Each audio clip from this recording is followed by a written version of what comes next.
আমি তখন হাসতে হাসতে আল্লাহর কাছে ভীষণ সন্তুষ্টি নিয়ে পৌঁছতে চাই যে আমি একটা ন্যূনতম ওই জীবনটা লিড করতে পারলাম, যে আমি একটা ইনসাফের হাসি নিয়ে আমি আমার আল্লাহর কাছে পৌঁছতে চাই। হায়াত মৌতের মালিক আল্লাহ, ন্যূনতম সিকিউরিটি নিয়ে চলাও হলো সুন্নাহ।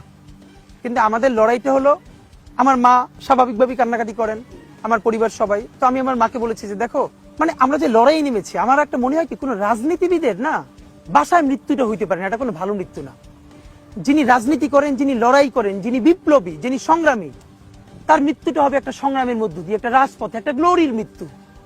আমি তো ভীষণভাবে প্রত্যাশা করি, আমি ছোটবেলা থেকে এই স্বপ্নটা দেখি, অনেক জায়গায় বলেছি যে একটা তুমুল মিছিল হচ্ছে অন্যায়ের বিরুদ্ধে, সেই মিছিলের সামনে আমি আছি, কোনো একটা বুলেট এসে আমার বুকটা হয়তো বিদ্ধ করে দিয়েছে, এবং সেই মিছিলে আমি হাসতে হাসতে আমি শহীদ হয়ে গেছি।